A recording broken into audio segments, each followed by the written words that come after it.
सुबह 9 बजे, सुबह 9:30 बजे, सुबह 11 बजे, दोपहर 12:30 बजे। 62 MLA इनके, MCD इनकी, मंत्री इनके, उसके बावजूद भी ये 70 घरे वाली नौटंकी इन्हें ही करनी है। मतलब कि दिल्ली की जनता को बिल्कुल बेवकूफ समझ रखा है। मेरी एक टांग नकली है, मैं हॉकी का बहुत बड़ा खिलाड़ी था। एक दिन गलती से उदय भाई के लिए मेरे मुंह से गलत निकल गया तो मजनू भाई ने मेरी हॉकी स्टिक से मेरी टांग के टुकड़े टुकड़े कर डाले। लेकिन इंसान अच्छे हैं, मुझे फौरन हॉस्पिटल लेके गए, मेरी नई टांग लगवाई। सुना?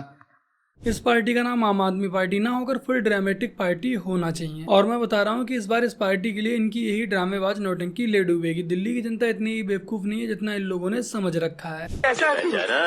तेरे बाप का बाप हूँ मैं। तो राम राम मेरे प्यारे भाइयों की हालचाल मजा में। एक बार फिर से आप सबका स्वागत है अपने चैनल सैफरॉन पैट्रियट में। और मैं आपका भाई दुर्गेश लेकर आ चुका हूँ एक और नई वीडियो। लेकिन जो लोग सोनिया गांधी को जानते हैं वो ये भी जानते हैं कि वो जो ना वो किसी भी आम हिंदू से ज्यादा हिंदू है। तो हर चीज की एक हद होती है, एक लिमिट होती है, बट इन लोगों ने चमचागिरी की सारी हदें पार कर दी हैं।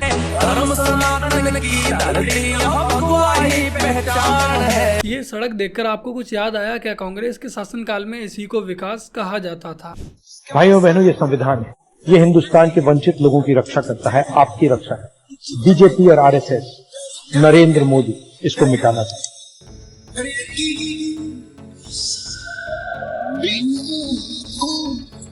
राष्ट्रपति जी ने आपातकाल की घोषणा की है।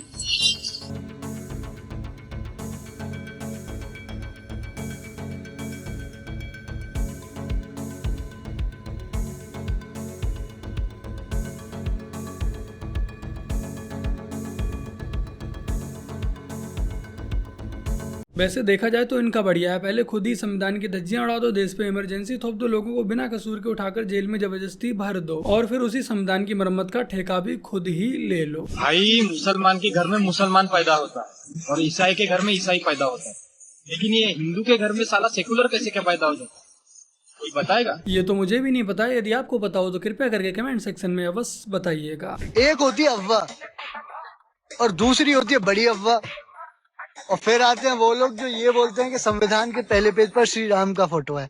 तो रुको जरा, सब्र करो। एक होती है औलाद, एक होती है नाजायज औलाद, फिर आते हैं वो लोग जिनको अपने बाप का ही पता नहीं होता, और उनमें से है तू। उम्मीद है भाई को उसका सही आंसर अवश्य मिल गया होगा।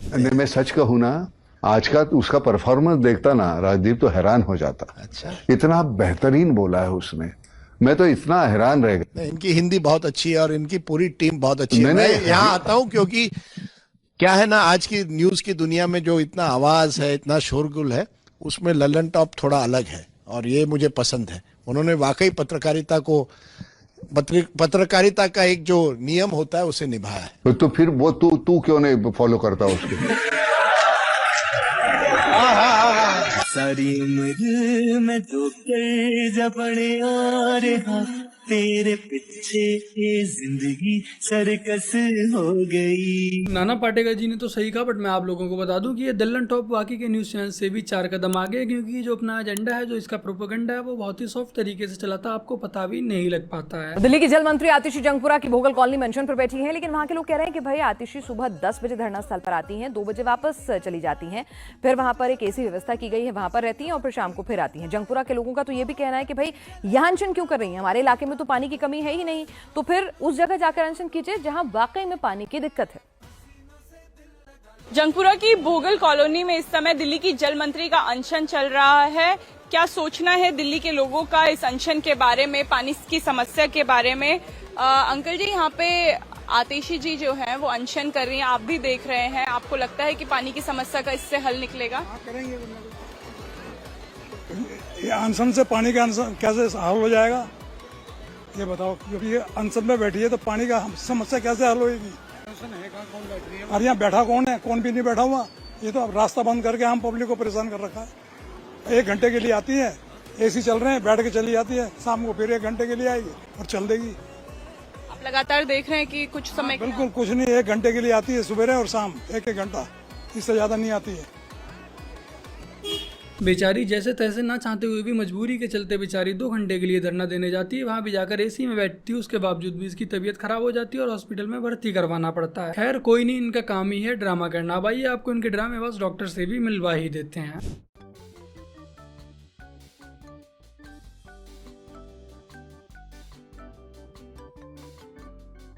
नमस्कार साथियों, हम जो मेडिकल पैरामीटर जो चेक कर रहे हैं, आज जो मेडिकल पैरामीटर पहले से काफी खराब आए हैं। जैसे मैम का जो वेट है, जब मैडम अनशन पे बैठी थी 65.8 था, जो आज है 63.6, मतलब 2 किलो 200 ग्राम वेट कम हुआ है 4 दिन के अंदर।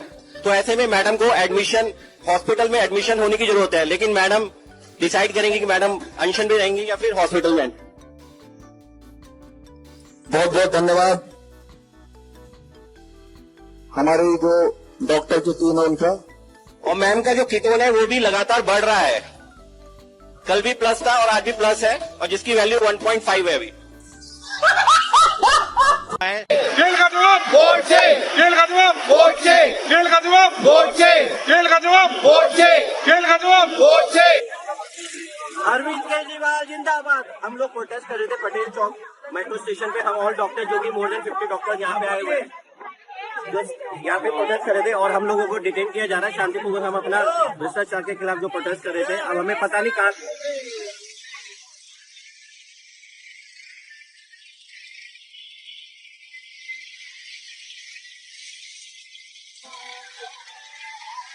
तो इस समय कुल मिलाकर दिल्ली में जोरों शोरों से कुछ इस प्रकार की नौटंकी चल रही है, जहां पर दिल्ली की जनता को इन्होंने बिल्कुल एकदम मूर्ख व बेवकूफ समझ रखा है।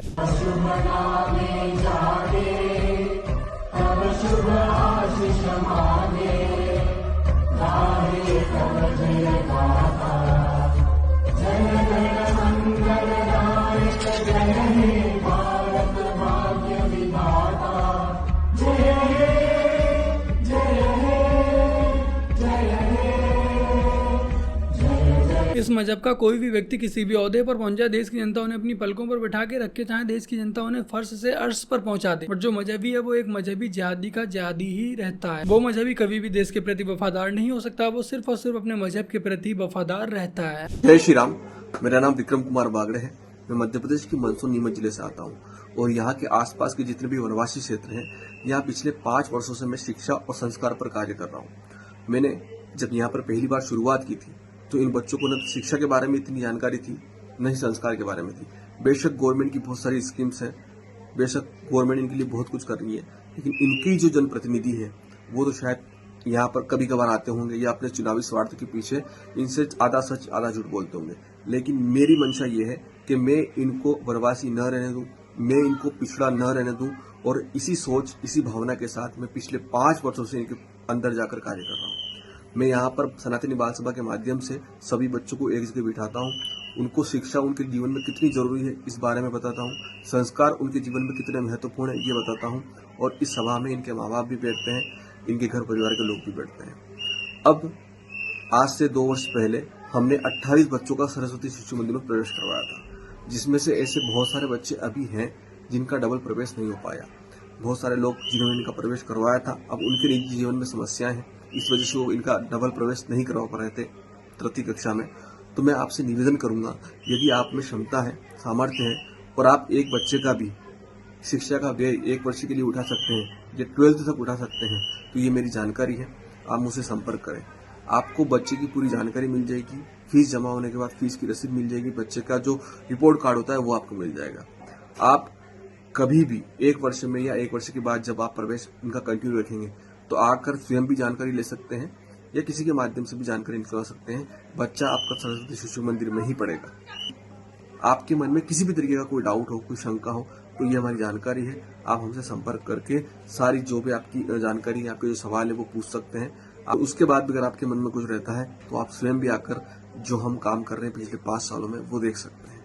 धन्यवाद। जय श्री राम। ये हमारे विक्रम भाई है जो कि दलित व आदिवासी समाज से ही आते हैं। इनका काम बहुत ही सराहनीय है। जो गरीब व आदिवासी बच्चे होते हैं जिन्हें ईसाई मशीनरीज लोग आकर कुछ पैसों का व चावल का लालच देकर उन्हें अपने मजहब में यानी कि ईसाइयत में कन्वर्ट कर लेते हैं। तो यहाँ पर हमारे जो विक्रम भाई इनकी ज्यादा से ज्यादा कोशिश रहती है कि जितने भी गरीब व आदिवासी बच्चे हैं इन्हें पढ़ाया लिखाया जाए, इन्हें अच्छी शिक्षा प्राप्त की जाए, इन्हें व इनके परिवार वालों को सनातन के बारे में बताया जाए। अगर आज हम इनका सपोर्ट नहीं करेंगे तो कल को हम ये भी नहीं कह सकते कि ये लोग 2 बोरी चावल में बिक गए। अगर हम लोग इनकी तरफ सहायता का हाथ नहीं बढ़ाएंगे तो ईसाई लोग 2 बोरी लेकर तैयार बैठे हुए हैं। बाकी का मैं आप सभी लोगों का बहुत बहुत धन्यवाद करना चाहूंगा। लास्ट ईयर भी आप लोगों ने काफी हेल्प की थी, जिसकी वजह से हम लोगों ने काफी बच्चों के स्कूल में एडमिशन करवा पाए थे। तो आप जितना कैपेबल हो, आप जितना सपोर्ट कर पाओ उतना सपोर्ट अवश्य कीजिए। जरूरी नहीं कि आप पैसे ही ट्रांसफर करें और रुपए ही दें। आप वहां जाकर खुद जाकर बच्चों के लिए रुपए दे सकते हैं, उनके लिए ड्रेस खरीद सकते हैं, आप बुक्स खरीद सकते हैं, या फिर आप उनके लिए ड्रेस या बुक्स खरीद कर ऑनलाइन उनके एड्रेस पर ट्रांसफर कर सकते हैं। और यदि आपको इस सबसे रिलेटेड कोई भी जानकारी चाहिए तो आप इस नंबर पे कॉल करके विक्रम भाई से सारी जानकारी ले सकते हैं। और हो सकता है कि आप में से बहुत से लोग विक्रम भाई को ना जानते हो, बट कोई दिक्कत वाली बात नहीं है। आप लोग मेरे कहने पर, मेरे विश्वास पर सपोर्ट कर सकते हैं। तो बस मेरे प्यारे भाई बहनों, आज की अपनी इस वीडियो में इतना ही। वीडियो को लाइक शेयर कमेंट और अपने इस चैनल को सब्सक्राइब आज से कर लीजिएगा। चलिए जल्द मिलते हैं एक और नई वीडियो के साथ। तब तक के लिए जय हिंद, वंदे मातरम, जय श्री राम।